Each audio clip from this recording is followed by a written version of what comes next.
Here's your news for February 27th, 2020. We're kicking off with news from Super Showdown, as the WWE superstars have had an extra day to enjoy Saudi Arabia. While the superstars have made it, they landed in the middle of some pretty bad weather, as there is a huge sandstorm at the moment. Arab News reports that schools in the area were closed on Wednesday, and that this sandstorm isn't expected to die anytime soon. They said, educational institutions in Riyadh will be suspended on Wednesday due to weather forecasts predicting an ongoing dust storm will continue.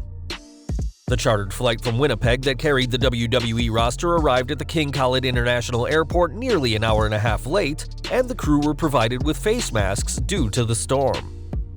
It's unknown if the sandstorm will cause a problem for Super Showdown, as the venue is an open-air facility, as it looks like WWE can't catch a break when it comes to their deal with Saudi Arabia. Speaking of Super Showdown, the company has added 3 more matches to tonight's card.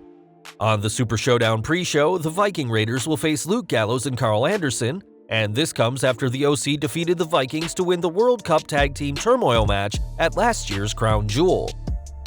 On the main card, Angel Garza will face Humberto Carrillo in the latest match as part of this feud. Garza defeated Carrillo on this week's Raw, and Humberto will be hungry to even the score ahead of their tag team match on next week's Raw, which will see Garza and Andrade face Carrillo and Rey Mysterio. NXT's Mansoor, who is from Saudi Arabia, will also appear, as he'll face Dolph Ziggler tonight, following his victory in the 50-man Battle Royal at Super Showdown 2019 and defeating Cesaro at Crown Jewel last October. The Super Showdown pre-show will begin on the WWE Network at 11 a.m. Eastern, with the main card starting an hour later.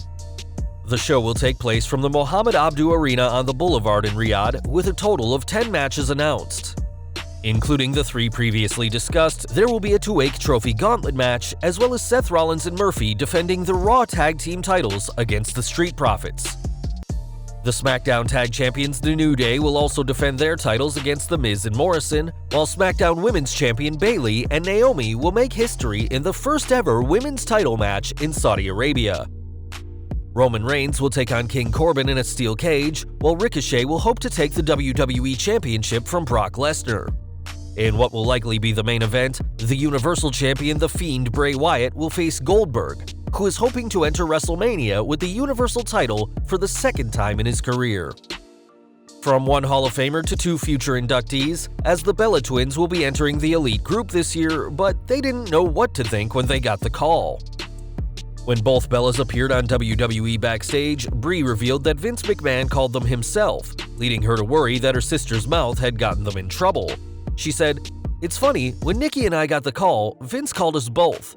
We saw his missed call and my first reaction was, 'Nikki, what did you say in the press?'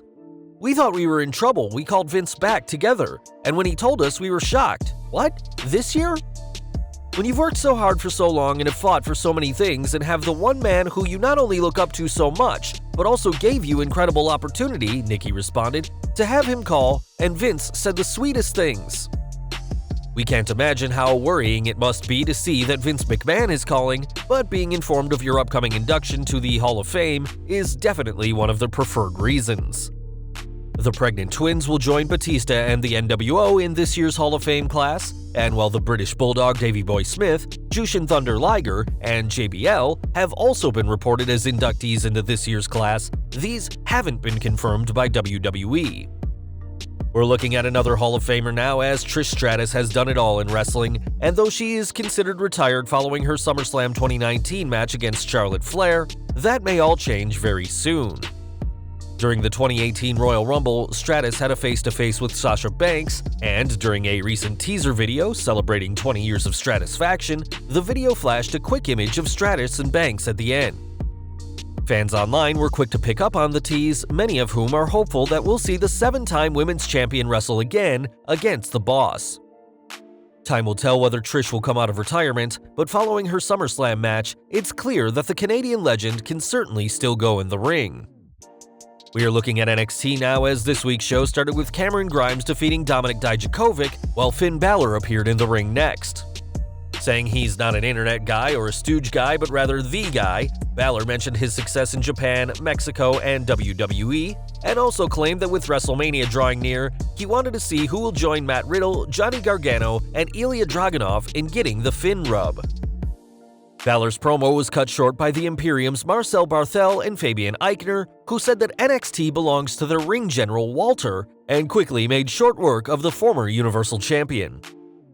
When Balor went for a running shotgun dropkick to the floor, Barthel leveled him with a flying European uppercut off the steel steps, and the segment ended with the two Imperium members standing tall over the fallen Balor. Up next, fans saw Xia Li defeat Mia Yim before both were attacked by Raquel Gonzalez, and this was followed by Tommaso Ciampa also being the victim of a post-match beatdown as he was attacked by Johnny Gargano after defeating Austin Theory. After Killian Dane defeated Bronson Reed and the Grizzled Young Veterans picked up the win over the Forgotten Sons, it was time for the main event, as Charlotte Flair's return to the Gold brand brought a big fight feel.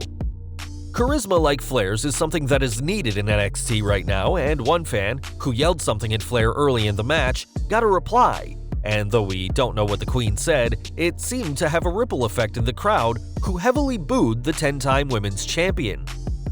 This naturally caused the audience to be very pro-Belair, who was controlled by Flair during the break, which fans were able to see on the Final Hours inset screen on the USA Network.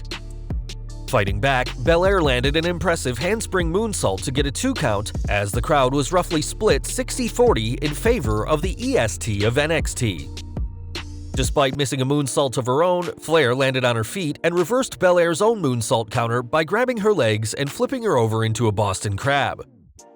In the final moments of the match, Belair exploded with a spear that was met by a spear when the Queen herself won the match, and though an attempted post-match beatdown with a chair was cut short by NXT Women's Champion Rhea Ripley, the message was sent to her WrestleMania opponent. Although Ripley will have her hands full when she faces the Queen at WrestleMania, NXT General Manager William Regal is already looking to crown a new #1 contender for the Australians' women's title. During this week's show, Regal announced that a number of qualifying matches will start next week, with the winners advancing to a ladder match at TakeOver Tampa.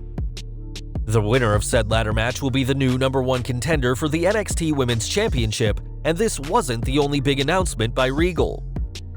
A steel cage match between Tegan Nox and Dakota Kai was announced after their street fight at TakeOver Portland ended with Raquel Gonzalez helping Kai get the win, but now a second cage match has been added to next week's show.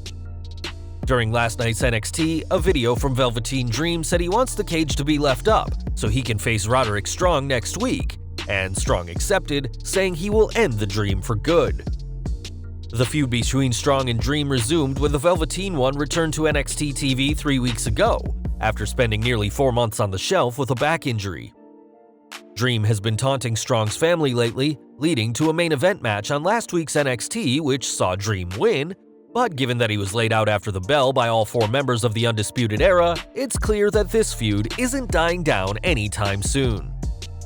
We're taking a break from the ring now as WWE superstars are public figures, and anyone in the public eye runs the risk of someone trying to steal their identity. NXT superstar Tegan Nox discovered this firsthand recently as she found an Instagram page claiming to be her, and the Welsh star had to let fans know that this wasn't the case. Unfortunately, scammers pretending to be wrestlers to take advantage of fans is nothing new, and indie star Gentleman Jervis recently discovered that his identity had been appropriated by someone else to scam fans for at least 2 years.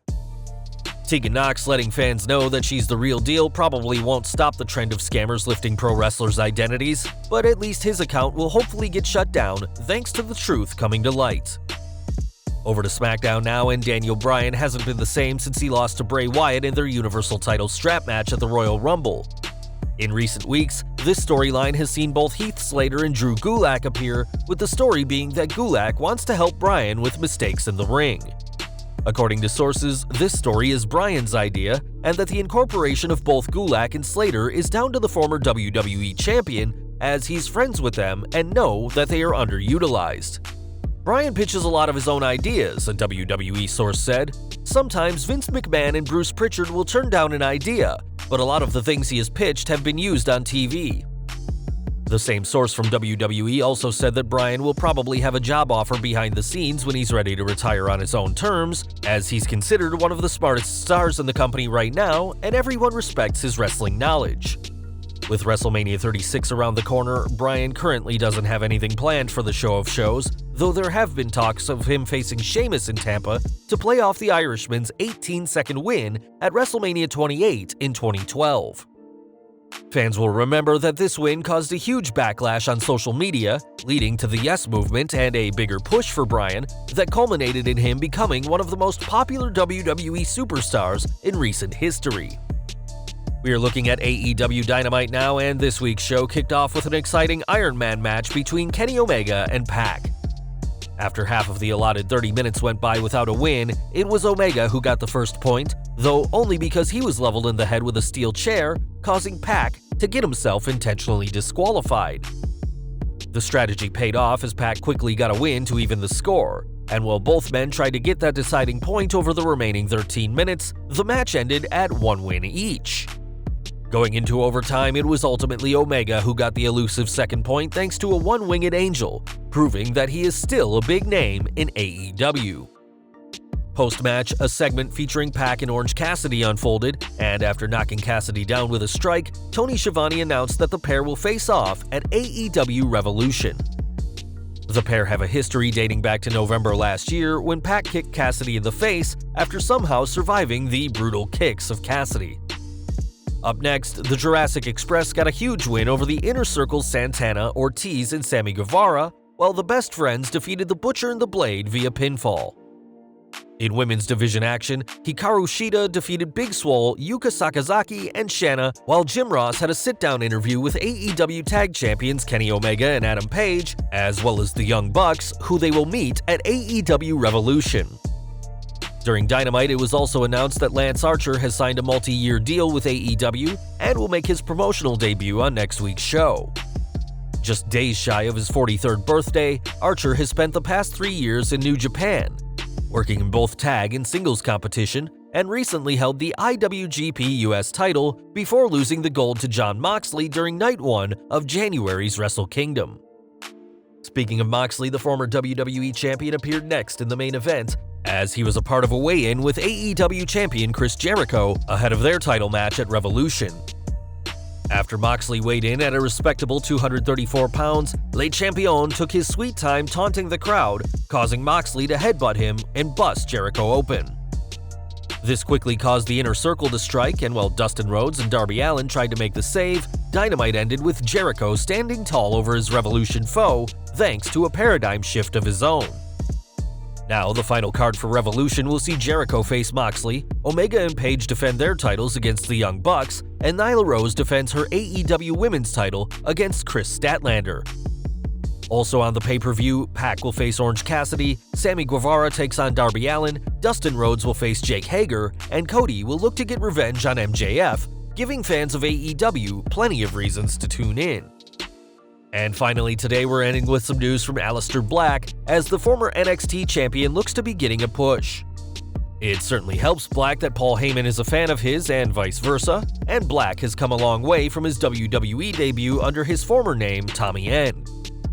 During an appearance on The Bump, Black discussed his debut as he competed as End in the UK title tournament and also wrestled Neville that day, who is now known as Pac. It turns out that Pac wasn't the only future AEW star Black worked with that day though, as he revealed on The Bump. Earlier in the day I had competed at Progress against a guy who was at Progress at the time named Jimmy Havoc. I got in a car with Finn Balor and came there, and within 20 minutes I was in the ring with Neville. It was just like the first time I had to get used to the way WWE's production is. All the shots and all the camera angles and just, this is what we're doing. I wasn't used to something this highly professional. Though Black would describe those early days in WWE as a sink-or-swim moment, it's clear that the Dutchman learned to swim despite being unable to defeat Neville, as he's now one of the most popular stars on the company's roster.